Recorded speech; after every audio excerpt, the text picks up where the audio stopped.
Lo que pasó en 2008, mi teoría y la de más gente, evidentemente, es que lo que sucedió en el 2008 no era el inicio de ninguna crisis, era el inicio de un cambio absoluto en todos los términos de la vida en la que nosotros estamos en estos momentos involucrados.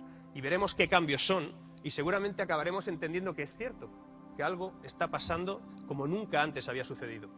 Fíjense, imagínense que ese volcán que hay ahí es 2008, la explosión, el centello enorme que nos marca un punto de inflexión, que a medida que esa lava va saliendo de ese volcán, va depositándose en la ladera y con el tiempo se solidificará y con el tiempo cambiará la fisonomía de ese volcán.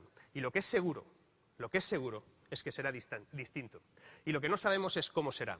Y seguramente estamos en ese punto de inflexión. Ya hubo una erupción, la lava está bajando y las cosas están cambiando de forma determinante. Y están cambiando determinante como nunca antes ha sucedido. La historia del mundo, del ser humano, de la especie humana, está llena de cambios históricos. Pero de cambios históricos que afectan al sistema de trabajo hay pocos. De cambios históricos que afectan al sistema de transmisión del conocimiento, también hay pocos. Les voy a contar 4. El Neolítico. En un momento determinado, el ser humano decide coger una piedra y tallarla, y con ello hacer una lanza. Y se produce la revolución lítica. Y pasamos de matar, esto no es mío, esto está comentado por otros estudiosos, sobre todo gente que tiene que ver con la arqueología.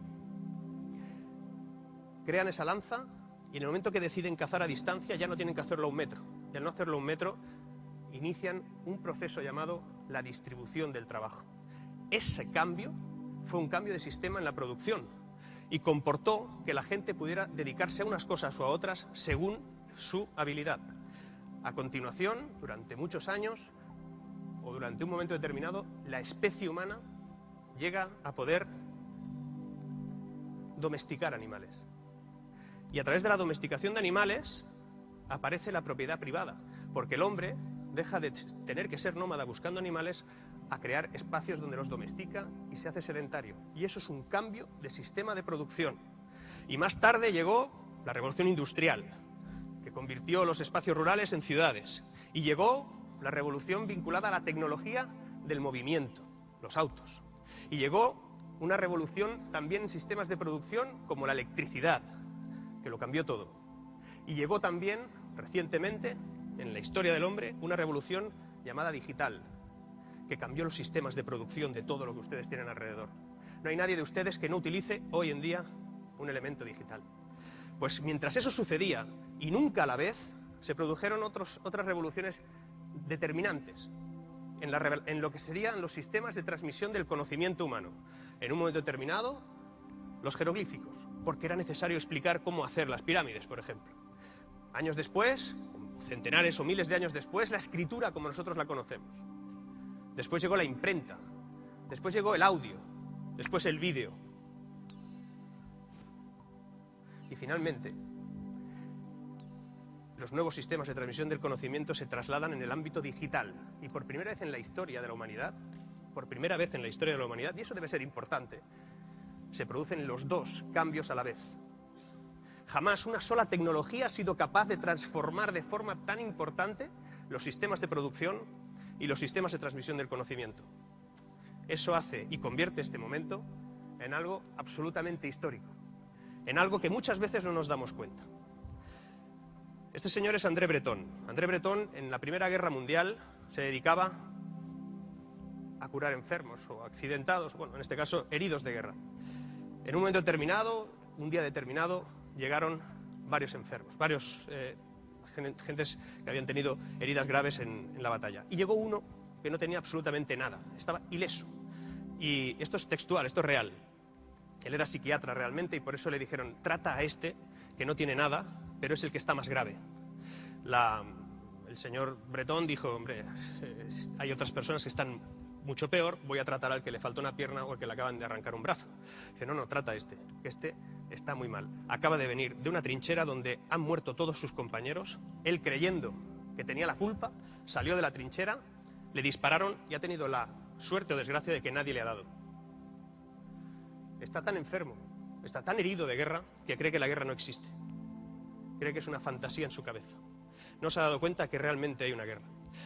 Aquí, creo que ayer o hoy, no sé cuándo, alguien ha comentado que las calles C están perdiendo el doble o perderán el doble de clientes que las calles B. Y las calles B el doble de las calles A. Y se olvidó decir que las calles A están perdiendo el doble que las tiendas online.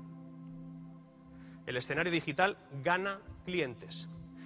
Y parece que de forma invisible esa guerra que está ahí nos afecta. Por mucho que salgamos de la trinchera pensando que la guerra no existe, la guerra existe, pero se está sucediendo de otra manera. Y es importante que entendamos que está sucediendo de otra manera. Está sucediendo en un lugar donde todos estamos tremendamente conectados. Le llamamos hipersociedad. Y la vamos a intentar definir. Vamos a intentar definir esa hipersociedad. Es un escenario vital donde todos estamos, nos guste o no, ya es irremediable. Define perfectamente este nuevo escenario en el que vivimos. Vamos a intentar entender si eso que se ha llamado crisis y que otros queremos llamar cambio de modelo, cambio de sistema, parto, eso se caracteriza por una serie de cosas. Entre ellas, por la conectividad extrema. No sé aquí cuántos hoy, en estos momentos precisos, están conectados a otros escenarios, hablando de lo que pasa aquí. Normalmente las conferencias ya no se dan con la gente mirándome o a la persona que está aquí, al ponente. Las conferencias se suelen dar con la cabeza baja y el público está ahí comentando lo que sucede, explicando lo que sucede y de hecho ahí pues van saliendo cosas. Es decir, estamos tremendamente conectados. No hace falta ir a buscar demasiados ejemplos, pero es cierto, sabemos que estamos tremendamente conectados. Vivimos en un escenario de sistemas inteligentes. ¿Qué quiere decir sistemas inteligentes? Muchas de las cosas que ustedes viven todos los días ya no están determinadas por un ser humano. Están determinadas por la función de datos que generan valor en cualquier tipología de empresa que les da un servicio a ustedes. Veremos luego que en la gran mayoría de casos lo que ustedes creen que es una producción, que es un producto, simplemente ya es un servicio, por la manera en cómo accedemos a él. También es importante saber que el mundo se está consolidando de forma computacional. No sé si lo saben, pero yo les diré que Obama, en las últimas elecciones americanas, presidenciales, el equipo que gastó más dinero en su campaña electoral era uno que se le denominó Big Data y que estaba compuesto no por estrategas de comunicación, no por community managers, no por gestores de comunicación, no por nada por el estilo, ni periodistas, ni sociólogos, ni nada. Era por ingenieros informáticos y matemáticos, que analizaban a tiempo real los millones de datos que llegan desde las redes sociales. Y con eso fabricaban tendencias de opinión. Y con eso analizaban qué tenía que decir a cada segundo. Y cómo se respondía a todo en todos los terrenos. El Big Data es la computacionalidad del mundo. Y eso es lo que viene. Viene de forma absolutamente inminente. Y tendremos que trabajar con ello. Nuestras empresas están en juego en un escenario de datos que muchas veces nos sobrepasan. Nos podrían incluso estresar. Pero sucede. Bretón lo sabe, el soldado aquel no. Y ustedes irán viendo poco a poco que seguramente algunas de esas cosas ya las están viviendo, otras todavía no. Y podemos esperar o podemos empezar a intentar adaptarnos.